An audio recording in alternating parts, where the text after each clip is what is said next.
हाय, मी सुविधा. Good morning. Finally the day is here. आम्ही चाललोय कुठेतरी, जसं मी सांगितलं होतं.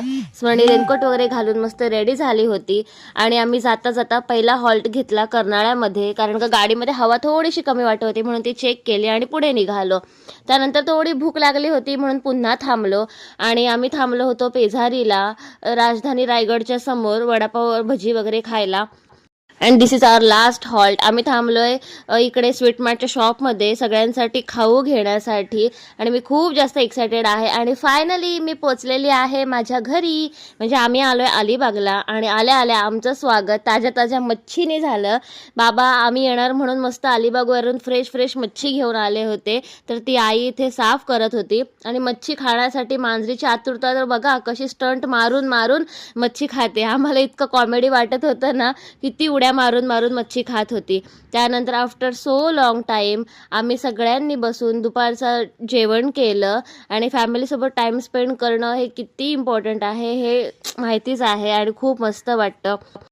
आणि वाडीमध्ये दुपारी इतकी शांतता होती. मस्त आमच्या वाडीमध्ये नारळाची आणि केळीची वगैरे झाडं आहेत आणि खूप शांत आणि थंड वाटतं वाडीमध्ये.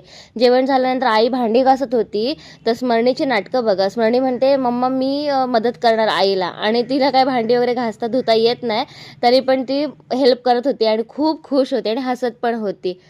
संध्याकाळी थोडासा आराम केला आणि त्यानंतर थोडं स्टॉपवर जाऊन आली. थोडंसं काम होतं त्याच्यासाठी.